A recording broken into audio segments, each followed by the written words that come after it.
the power and busy refusing to change. They charge it all to the game, but we got the keys that we need to open them gates. They taking drugs for the pain, the pills and the lean and the weed, they been hitting the same. They say it pours when it rains, the fire from heaven is drowning the city in flames. Cause we never sleep, and this war that we fighting is not for the weak. And we got the power to burn on the tower. If we talking about scriptures, we armed to the teeth. Cause we never sleep, and this war that we fighting is not for the weak. And we got the power to burn on the tower. If we talking about scriptures, we armed to the teeth. We don't sleep, know that. 144,000, I've been counting sheep and I'm sowing the reading, know that. My hope in the heavens ain't gotta get deep, run a victory lap and this ain't the Olympics. Your pastor get cut and he get the red nigga. You live in his will or you die in his vengeance. The reason we blissing and teaching repentance. Now turn up the temperature, you will not need coats. When that nuke hit, that's a heat stroke. From the east coast to the Golden Gate. Burning these bridges, he really do hate. The U.S. of A. And everything that it came with. From Roe v. Wade to the slave ship. Get it back in the blood that it's stained with. My people stuck in their ways, denying the power and busy refusing to change. They charge it all to the game, but we got the keys that we need to open them gates. They taking drugs for the pain, the pills and the lean and the weed, they been hitting the same. They say it pours when it rains, the fire from heaven is drowning the city in flames. Cause we never sleep, and this war that we fighting is not for the weak. And we got the power to burn on the tower. If we talking about scriptures, we armed to the teeth. Cause we never sleep, and this war that we fighting is not for the weak. And we got the power to burn on the tower. If we talking about scriptures, we armed to the teeth. Ain't no time to hit the snooze. We cannot live like no regular dudes. Our people dying in this zoo. Our nation's vanquished for the lack of the truth. Savage youth, sisters acting like dudes. Sad but true, living backwards like fools. Mad cause you ain't go back to the crew. But that's the Jews, bring them back to the truth. Tell them that it's kingdom time. Walking through the fire, can't see the prize. Much more promise than perceive with eyes. But our people can't see through deceiving lies. Cause the blind lead the blind and flee the wise. So while it's high time to rise some peace and quiet. You sleep out here tweeting about this demon time. Wake up from the slumber, gotta see the signs. Free your mind.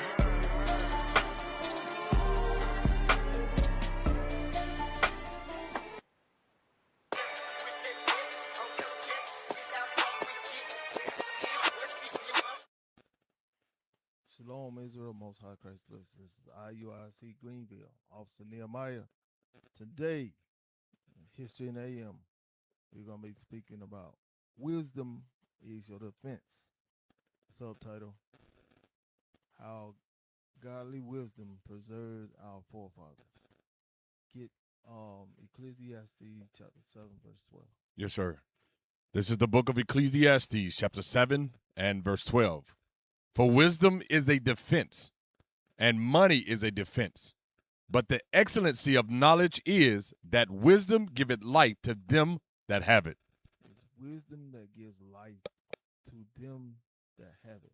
And go back to the beginning, it says, wisdom is a defense. So, relating to the topic, right? Wisdom, you have to look at the word wisdom. Many believe our forefathers survived because of brute strength alone. But that's not what the Bible says. The Bible says they were preserved because they feared God, not because they had strength and they were muscular or whatnot. Wisdom is the actual application of the commandments. And no matter what circumstance you're in, you got to use the commandments apply. So in this class, what we're going to do is basically examine how our forefathers, even some of our foremothers, use wisdom to avoid trouble, even death. Get Jacob. Genesis 32. The book of Genesis, chapter 32 and verse 13. And he lodged there that same night, and took of that which came to his hand a present for Esau his brother, 200 she-goats, and 20 he-goats, 200 ewes, and 20 rams, 30 milch camels with their coats, 40 kine, and 10 bulls, 20 she-asses, and 10 foals. And he delivered them into the hand of his servants, every drove by themselves, and said unto his servants, Pass over before me. And he put a space betwixt drove and drove. And he commanded the foremost, saying, When Esau my brother meeteth thee, and asketh thee, saying, Whose art thou, and whither goest thou? and whose are those before thee? Then thou shalt say, they be thy servant Jacob's. It is a present sent unto my lord Esau, and behold, also he is behind us. So what Jacob was doing here is he was preparing to meet Esau, because we know the story of Jacob, right? And Esau. So at this time, Jacob's getting ready to meet Esau. So he had to be wise. He had to think. And he knew Esau was upset, ticked off because he lost the blessing, right? Not that he lost the blessing. The blessing was never his anyway. So Jacob was being wise. He said, Lord, okay, because I know Esau is a man of the field. So he said, I got to be wise. So he prepared all these things and took them before him. That's an example of him. He prepared to meet Esau through humility. He did. He was great at planning, right? He offered them peaceable gifts because he know Esau's pride was like, Esau was a very prideful man. Even today, you see it today. You got to give him something to get something. All right.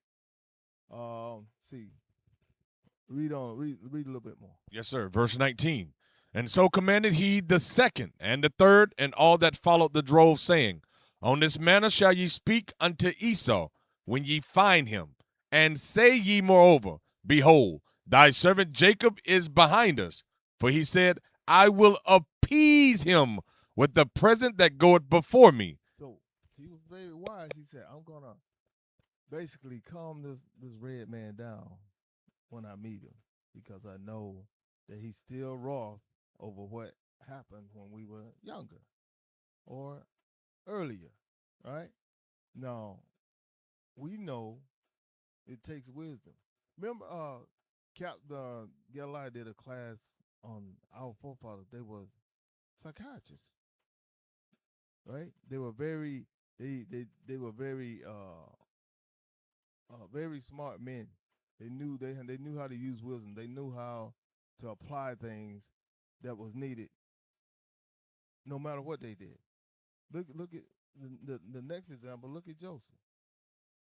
What we had? Joseph, 39, Genesis 39. I say Joseph, Genesis 39, and verse 1. The book of Genesis, chapter 39 and verse 1. And Joseph was brought down to Egypt, and Potiphar, an officer of Pharaoh, captain of the guard, an Egyptian, bought him of the hands of the Ishmaelites, which had brought him down thither. So we know the story of Joseph, how he ended up in Egypt. His brothers sold him in Egypt, right?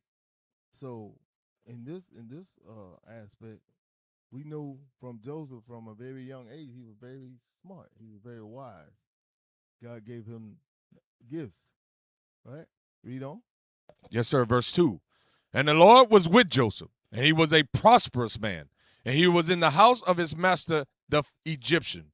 And his master saw that the Lord was with him, and that the Lord made all that he did to prosper in his hand. See, everything Joseph did, it was preservation to add to, for lack of a better word, to increase or prosper. Read on.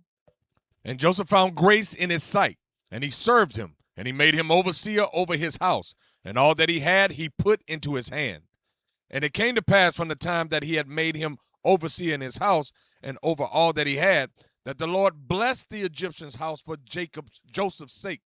And the blessing of the Lord was upon all that he had in his house and in the field. Right. So you have to look at it this way. This shows how wisdom can cause you to avoid trouble, right? Preserve life, or even honor the Most High. Because the wisdom that Joseph had, the Most High, as we read earlier, he made him a prosperous man, even amongst his enemies.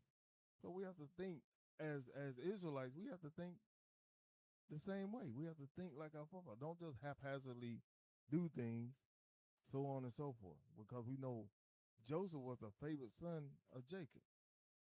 So we are the sons of Jacob. So think we gonna be favored too. Doing this, using our wisdom and knowledge and understanding to do the same thing that our forefathers did.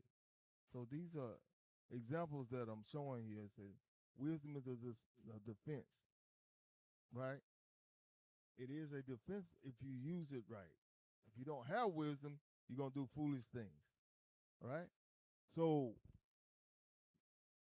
another example would be Moses. Right?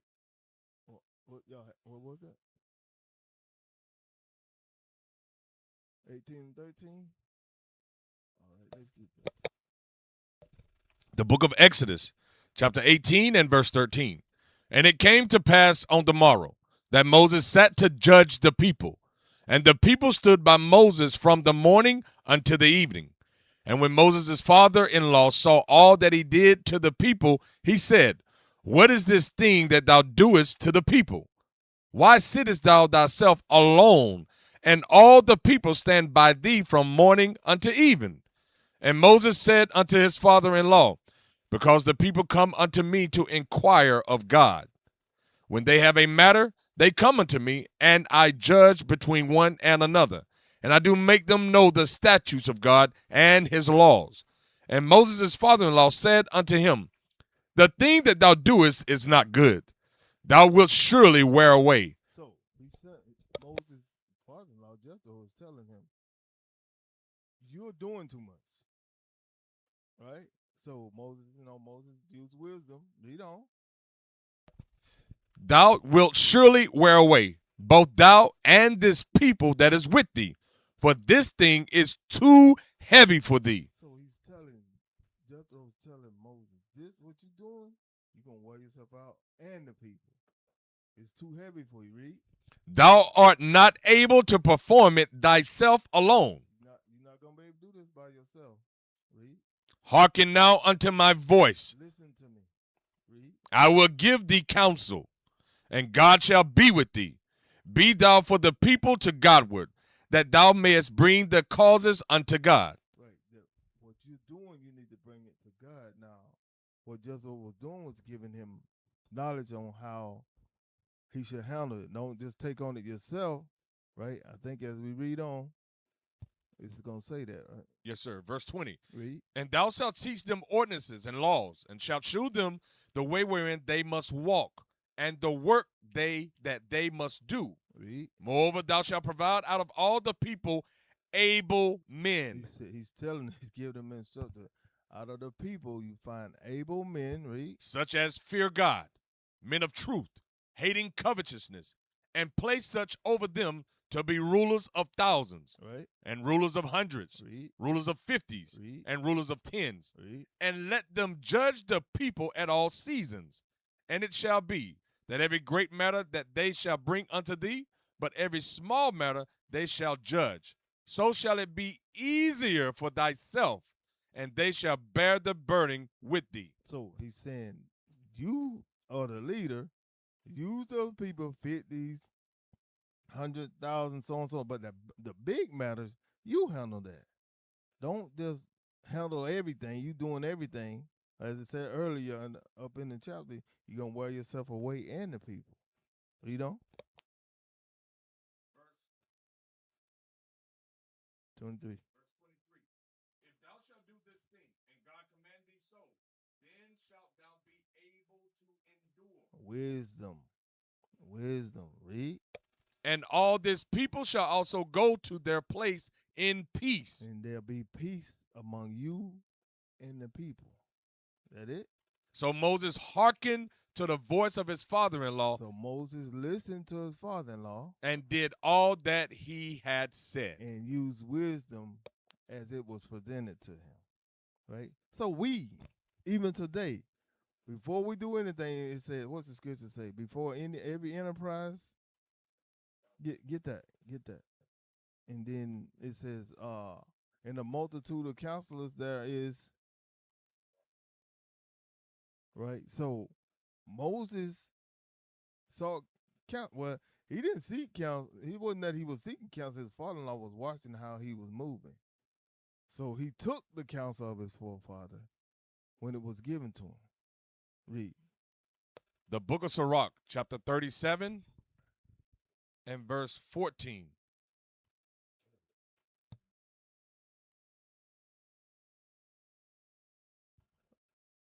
Verse 16. Let reason go before every enterprise. Let reason, thoughts go before every enterprise. Whatever you do, read. And counsel before every action. Counsel before every action. Moses received counsel and he used it as his father-in-law gave it to him. Right? What that scripture y'all? Read that. The book of Proverbs, chapter 11 and verse 14. And it reads, where no counsel is, the people fall. Well, you don't go and get counsel, you're gonna fall, right? But in the multitude of counselors, there is safety. In the multitude of counselors, there is safety, right? Now, flip over the next chapter and read verse 15. The book of Proverbs, chapter 12 and verse 15. The way of a fool is right in his own eyes. So Moses could have been foolish and kept doing it the way he was doing it, right? Read on. But he that hearkeneth unto counsel is wise. So you're wise when you take counsel. That's wisdom. Remember what the class title is, right? Wisdom is your defense. Not just my defense, but our defense. You have to think that. You have to, when it comes to wisdom, you gotta get excited about that thing. You can't just, oh man, we wise people, we just kicking and we just chilling. No. Look how our forefathers move. Right? They're your forefathers for a reason. That means you gotta move the same way they move. Right? Now, with that being said, think about the when Moses sent out the spies, right?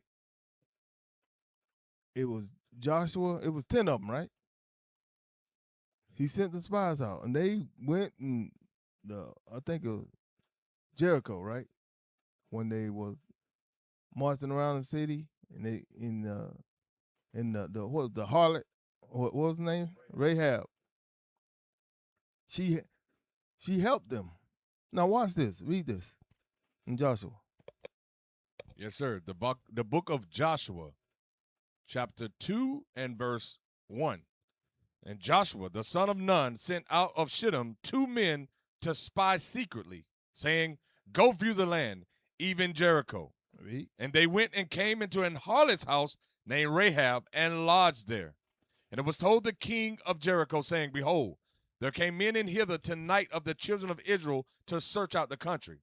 And the king of Jericho sent unto Rahab, saying, bring forth the men that are come to thee, which are entered into thine house, for they be come to search out all the country. And the woman took the 2 men and hid them and said thus, there came men unto me, but I wist not whence they were. And it came to pass about the time of shutting of the gate, when it was dark, that the men went out. Whither the men went, I wot not. Pursue after them quickly, for ye shall overtake them. So this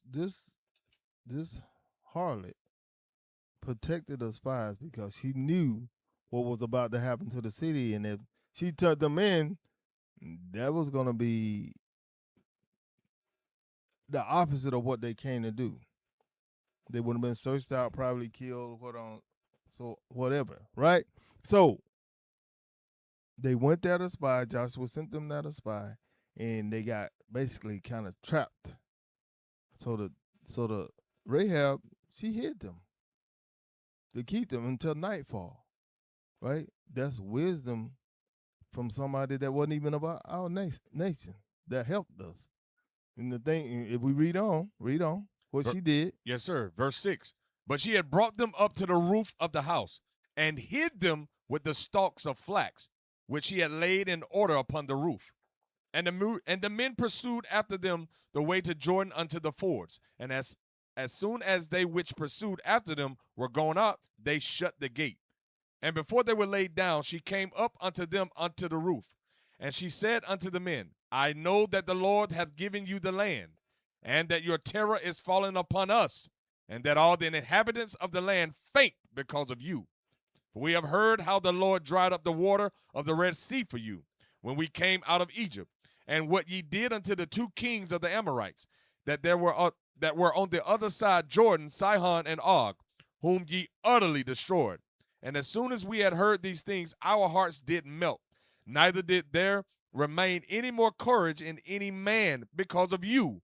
For the Lord your God, he is God in heaven above and in earth beneath. So the harlot knew about the Israelites, what had happened, what was going to happen. She said, I know what God sent you here for, and I know what's about to happen. So that was her using wisdom to help them do what needed to be done. We have to look at that thing, and like even today, you know, you might wonder why you're on your job and you got favor. It ain't nothing that you did. It's because the Most High is looking out for you. Just like you get in a situation and you don't know how you gonna get out of it. Them spies didn't know how they were gonna get out of there. But God used her to get the men out so he could go back and give the report and do what needed to be done. Now, from there, go to 1 Samuel. We're going to talk about the mighty warrior David. The mighty warrior David, our forefather, from the tribe of Judah. Hey, yeah, get that for me. 1 Samuel chapter 24. What verse did I say? 1? Yes. The book of 1 Samuel chapter 24 and verse 1. And it came to pass when Saul was returned from following the Philistines, that it was told him, saying, Behold, David is in the wilderness of Engedi. Then Saul took 3,000 chosen men out of all Israel, and went to seek David and his men upon the rocks of the wild goats. And he came to the sheep coast by the way, where was a cave, and Saul went in to cover his feet, and David and his men remained in the sides of the cave. And the men of David said unto him, Behold, the day of which the Lord said unto thee, Behold, I will deliver thine enemy into thine hand, that thou mayest do to him as it shall seem good unto thee. Then David arose and cut off the skirt of Saul's robe privily. And it came to pass afterward that David's heart smote him, because he had cut off Saul's skirt. And he said unto his men, The Lord forbid that I should do this thing unto my master, the Lord's anointed, to stretch forth mine hand against him, seeing he is the anointed of the Lord. So David was at this point running from Saul, right? So Saul got an army of about 3,000 men to find David and couldn't find him. So Saul laid down, went to sleep, supposed to have been guarded by his guards. And David went in and cut off a portion of his skirt, of his garment, his robe, right? He didn't have a dress on, so let's clear that up. He cut off a part of his garment, his robe, and took it. Now, David could have easily just destroyed Saul right there. He said, no, the Lord forbid that I shall lay my hands on my master. But David was hated by his brother. But he used wisdom on how to avoid trouble and preserve life and honor the Most High, all at the same time. What verse we start at? Verse 7, sir. Read on. So David stayed his servants with these words, and suffered them not to rise against Saul. But Saul rose up out of the cave and went on his way. David also arose afterward and went out of the cave and cried after Saul, saying, My lord the king. And when Saul looked behind him, David stooped with his face to the earth and bowed himself. So David still gave him homage, still was humble, and said what? And David said to Saul, Wherefore hearest thou men's words, saying, Behold, David seeketh thy hurt? Behold, this day thine eyes have seen how that the Lord had delivered thee today into mine hand in the cave. He's telling him what happened. Right? God delivered you in my hand today, and what? And some bade me kill thee. Many of my men said, hey, take him out. Read. But mine eye spared thee. But he spared him because of what? Read on. And I said, I will not put forth mine hand against my Lord. He said, I'm not going to touch you. I made the decision. God gave me enough wisdom to not touch you. Read. For he is the Lord's anointed. For you, Saul, is the Lord's anointed. Read. Moreover, my father, see the skirt of thy robe in my hand. He said, look what I'm holding in my hand. A part of your robe is in my hand. Read. For in that I cut off the skirt of thy robe. He said, I cut it off. I have it in my hand. Read. And killed thee not. And didn't even take your life. That it? Know thou, and see that there is neither evil nor transgression in mine hand. He said, there's no evil or sin in my hand.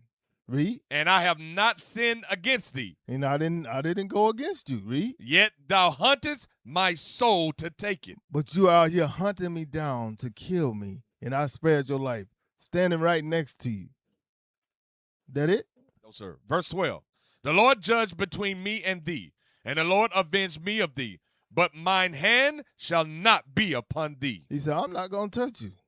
The Lord is with you. I'm not touching you. Go to Leviticus 19:7. Yes, sir. Because Saul, this is what Saul didn't apply. It's 19:17. Yes, sir. The book of Leviticus, chapter 19 and verse 17. Thou shalt not hate thy brother in thine heart. He said, you Israelite men and women, children, should not hate thy brother in thy heart. Read. Thou shalt in any wise rebuke thy neighbor. And you should in any wise correct your neighbor, right? That's what David did. He corrected Saul.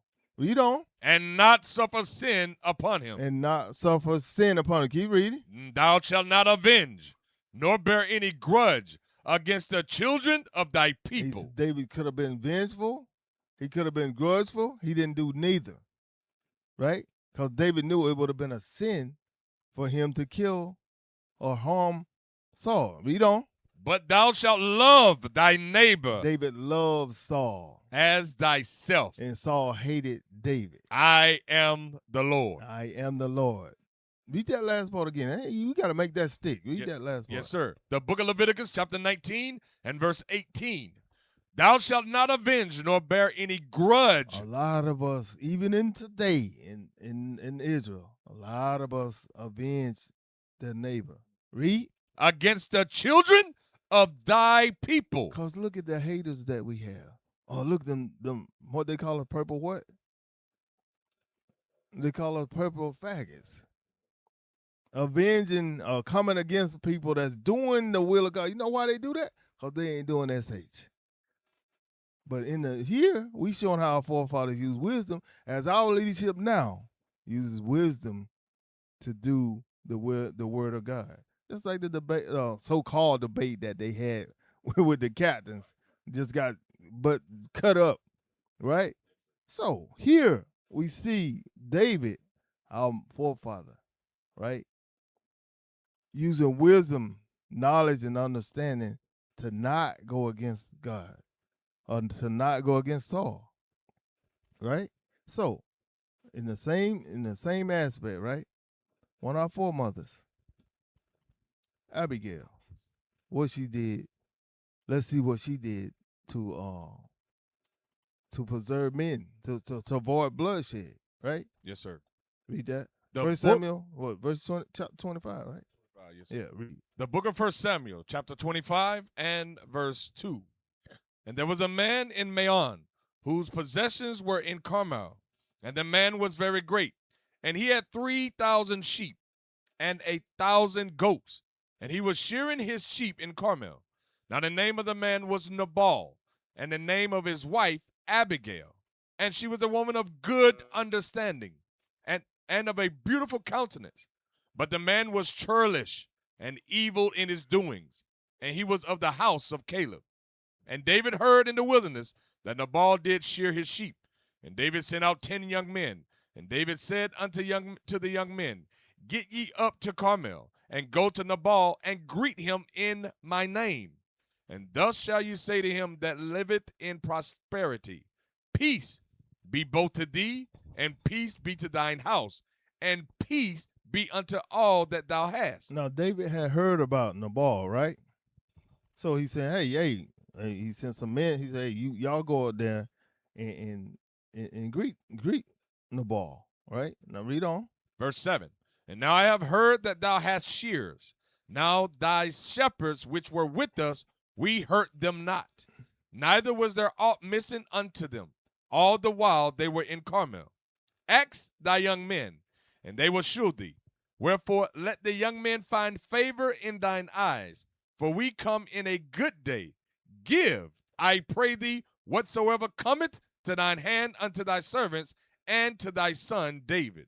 And when David's young men came, they spake to Nabal according to all the words in the name of David, and ceased.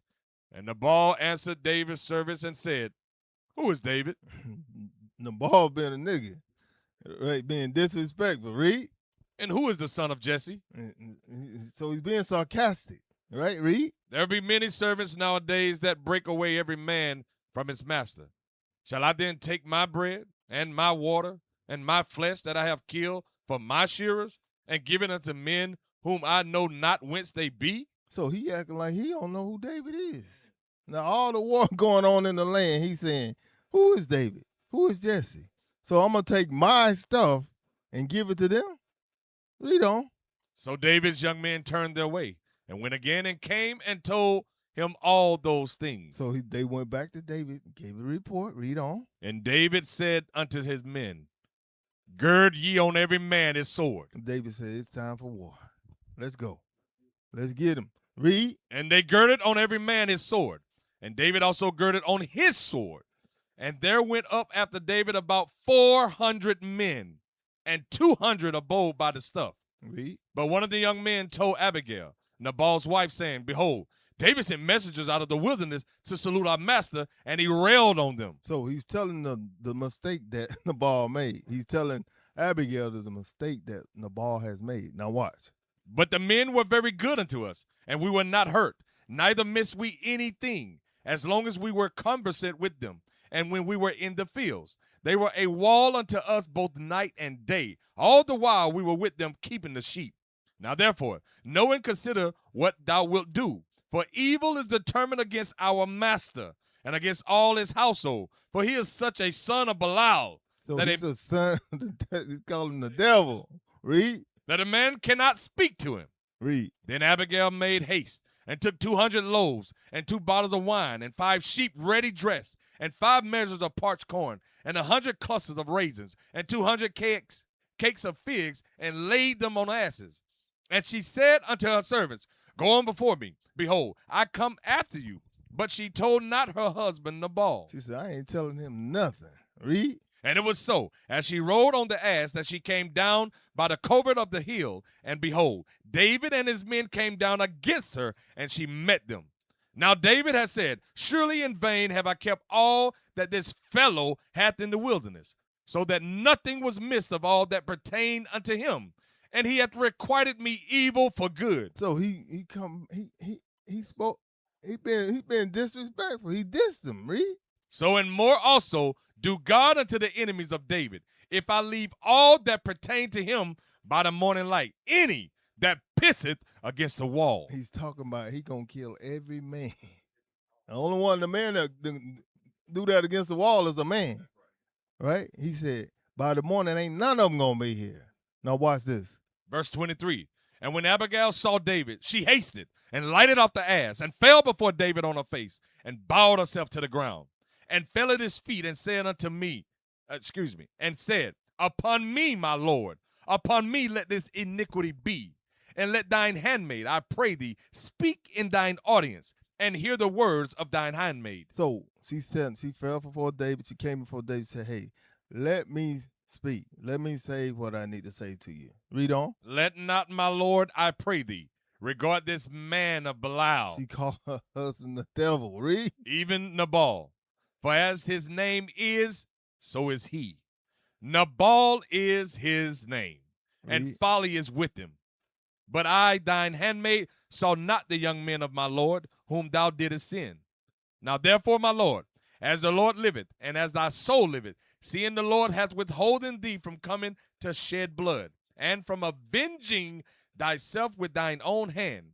Now let thine enemies and they that seek evil to my Lord be as Nabal. Right. So she stood in the place of her husband to what? To stop bloodshed, to preserve life, right? And to honor the Most High. Right. So Nabal, here we could read this whole story, but we're not going to. Nabal was a fool, right? Now watch this in Sirach 14:13. Watch this. Yes, sir. This is Nabal right here. The book of Sirach, chapter 14 and verse 13. Do good unto thy friend before thou die, and according to thy ability, stretch out thy hand and give to him. Defraud not thyself of thy good day, and let not the part of good desire, and let not the part of a good desire overpass thee. So Nabal was a rich fool. If you read that right, 14 and it's 13 or 3? 3. 14 and 3, yeah. The book of Kinda Sirach, throw it off there a little bit. Read. Yes, sir. My apologies. The book of Sirach, chapter 14 and verse 3. Riches are not comely for a niggard. It said riches are not comely for a nigga. Nabal was being a nigga, right? Instead of just saying, okay, David, come on up. You know, you can come here, do what you need to do, so on and so forth, and go on about your business. Instead, he said, who is David? Who is Jesse? He's talking about there'll be many that say this, that, and the third. But then it got back to David. David said, oh, yeah, okay, we're going to see about that. So in the process, I'm just fast forwarding, Nabal's wife, Abigail, started running around getting stuff together to take to David to greet him. And when she met him, she greeted him and she said, my Lord, listen to me. Don't go up there and destroy this man. He's a fool. He's the son of the devil. Right? That's who he is. He's a nigga. He's the devil. Right? Later on, when you read on in the story, what happened to Nabal? Nabal had a massive heart attack. Right? The Most High took him out. Now, we're talking about wisdom as a defense. Our forefathers and our foremothers used wisdom to preserve life, to stop trouble, and honor the Most High. Now, there's another good one. Solomon in the First Kings, Yes, chapter sir. 3.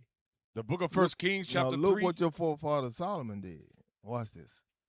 Read. The book of First Kings, chapter 3 and verse 3. And Solomon loved the Lord. Solomon, we know Solomon was one of the wisest men that ever walked the face of the earth. He loved the Lord, right? Read. Walking in the statutes of David, his father. He did. He was in the beginning. Solomon was following his footsteps of his father, right? Read. Only he sacrificed and burnt incense in high places. Read. And the king went to Gibeon to sacrifice there, for that was the great high place.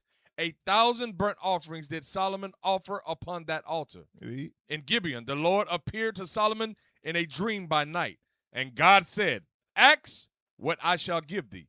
And Solomon said, thou hast shewed unto thy servant David, my father, great mercy, according as he walked before thee in truth, and in righteousness, and in uprightness of heart with thee. And thou hast kept for him this great kindness, that thou hast given him a son to sit on his throne as it is this day. Read. And now, O Lord my God, thou hast made thy servant king instead of David my father, and I am but a little child. I know not how to go out or come in. And thy servant is in the midst of thy people which thou hast chosen, a great people that cannot be numbered nor counted for multitude. Give therefore thy servant an understanding heart to judge thy people. He said, I don't want riches. I don't want fame. I just want to know how to deal with your people. Right? That's wisdom, y'all. Most people are like, yeah, God, make me a millionaire. Make me the richest man on the face of the earth. Read on. That I may discern between good and bad. That he be able to judge between what's right and what's wrong. Read. For who is able to judge this thy so great a people? So who else gonna do it? I'm supposed to be the king over them. Why not allow me to be able to do this thing? Read. And the speech pleased the Lord, that Solomon had asked this thing. And God said unto him, because thou hast asked this thing, and hast not asked for thyself long life, neither hast asked riches for thyself, nor hast asked the life of thine enemies, but hast asked for thyself understanding to discern judgment. That's wisdom. Wisdom. Solomon wanted to be able to deal with life. He didn't want the riches. He already had. Look what his father had already did. Conquered. He didn't conquer wherever his foot set. Say that again. We was at peace at that time. There was no wars going on. We were ruling the earth at that time. Right? So Solomon asked for the right thing because God gave that to him through his father. Solomon, in him asking that, right? He demonstrated what? I have to keep saying that he preserved life. He avoided trouble at that time, and then most of all, he honored the Most High, right?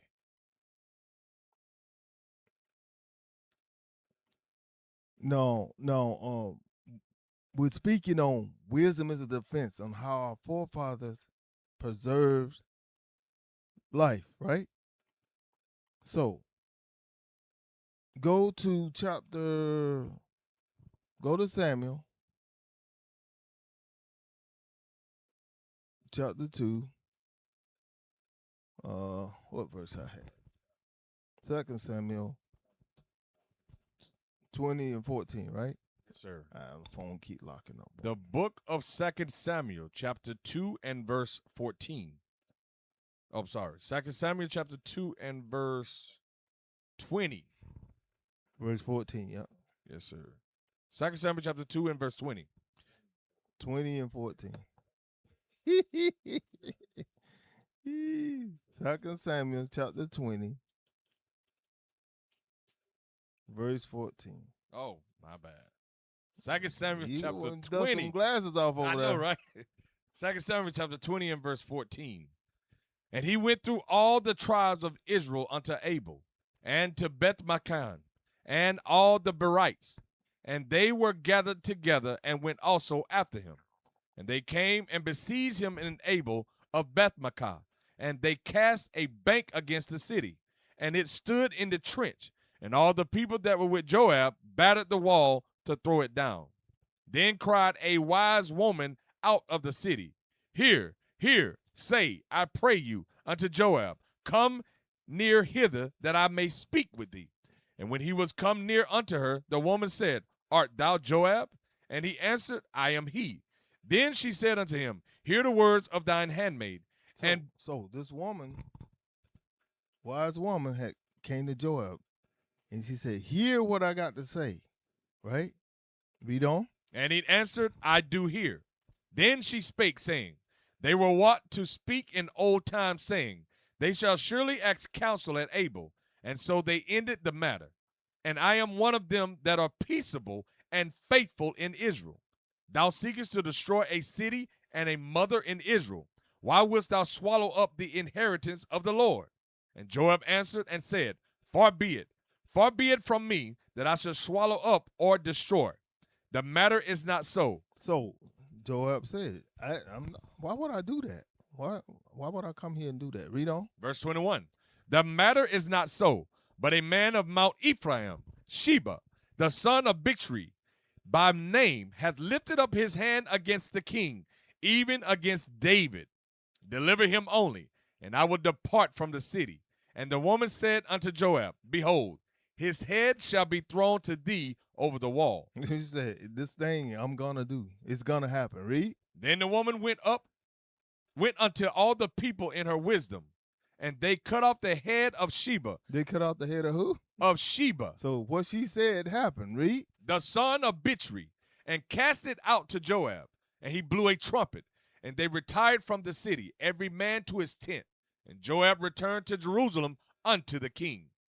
Now Joab was over all the host of Israel, and Benaniah, the son of Jehoiada, was over the Cherethites, and over the Pelethites, and Adoram was over the tribute, and Jehoshaphat, the son of Ahilud, was recorder, and Sheva was scribe, and Zadok and Abiathar were the priests, and Ira and the Jairite was a chief ruler about David. So those are David's warriors, right? A wise woman, right, of Abel, saved an entire city through negotiating with David's men. There's a wise woman of Israel that negotiated with David's men, and what she said happened to that king. David's men were mighty. They were mighty men, right? They used wisdom. They used knowledge and understanding to do what. How the king gonna be wise and men be fools, right? So, as I say, to preserve life, to avoid trouble, and to honor the Most High. That's how you use wisdom. That's how wisdom is a defense to us, right? Go, our foremother Esther. Look what she did. Yes, sir. The book of Esther. I know this is a lot of history, but we may make it through the whole thing, but then again, we may not. But what I'm showing us, Israel, is this. As long as we apply wisdom and keep the commandments, the Most High is going to defend us. Because I'm showing, we're giving biblical examples right here, from Abraham all the way down to whoever it may be. That's how we, as a nation, have to move in these last days. Think about it. We got to move like that. Leadership is moving like that, so why wouldn't the people that's under the leadership move the same way? Go to Esther, chapter 5. I think that's what it is. Give me a second. Esther, yep. The book of Esther, chapter 5 and verse 1. Now it came to pass on the third day that Esther put on her royal apparel. She put on what? Her royal apparel. So our women didn't just step out the house with a bonnet on their head. Read. And stood in the inner court of the king's house, over against the king's house. And the king sat upon his royal throne in the royal house, over against the gate of the house. And it was so, when the king saw Esther the queen standing in the court, that she obtained favor in his sight. She did what? She obtained favor in his let sight. You know our foremothers wasn't no wasted, busted woman coming out the house with a bonnet on her head. Read. And the king held out to Esther the golden scepter that was in his hand. So Esther drew near and touched the top of the scepter. Then said the king unto her, What wilt thou, Queen Esther? He said, What you want? Read. And what is thy request? It shall be given thee to the half of the kingdom. So she had him wrapped around her finger. Read. And Esther answered, If it seem good unto the king, let the king and Haman come this day unto the banquet that I've prepared for him. See, I prepared something for you. So you and Haman, I want y'all two to come. Read. Then the king said, Cause Haman to make haste, that he may do as Esther has said. So the king and Haman came to the banquet that Esther had prepared. And the king said unto Esther at the banquet of wine, What is thy petition? And it shall be granted thee. And what is thy request? Even to the half of the kingdom it shall be performed. So Esther was using wisdom here. So she knew what we're speaking about here is Purim. So Esther said she knew what Haman's plan was. So she had to be wise in how she dealt with the king, because you get killed for just approaching the king, right? So she got dressed up. She probably put on her best apparel and said, Look, I'm going to go stand in the court. So when he see me and I walk up there, I'm not going to die. Read on. Verse 7. Then answered Esther and said, My petition and my request is, if I have found favor in the sight of the king, And if it please the king to grant my petition and to perform my request, let the king and Haman come to the banquet that I shall prepare for them, and I will do tomorrow as the king has said. Read. Then went Haman forth that day joyful and with a glad heart. But when Haman saw Mordecai in the king's gate, that he stood not up, nor moved for him, he was full of indignation against Mordecai. Read. Nevertheless, so we know that Edomite hated our forefather Mordecai. Read. Nevertheless, Haman refrained himself, and when he came home, he sent and called for his friends and Zeresh his wife. And Haman told them of the glory of his riches, and the multitude of his children, and all the things wherein the king had promoted him, and how he had advanced him above the princes and servants of the king. For the sake of time, fast forward. Right? So basically what we're showing here is how our foremother Esther used wisdom to save and preserve our people. Right? That's basically what I'm showing you here. Is our foremother Esther, she was patient, and she used timing to make a request before the king, because she know that bloodshed would possibly could have came to her people. Right? Yes, sir. So with that being said, that demonstrates what? Wisdom, knowledge, understanding, right? And she honored the Most High by doing that, because after what happened with Haman in the banquet, Haman ended up dying on the gallows that he had created for us and his whole family.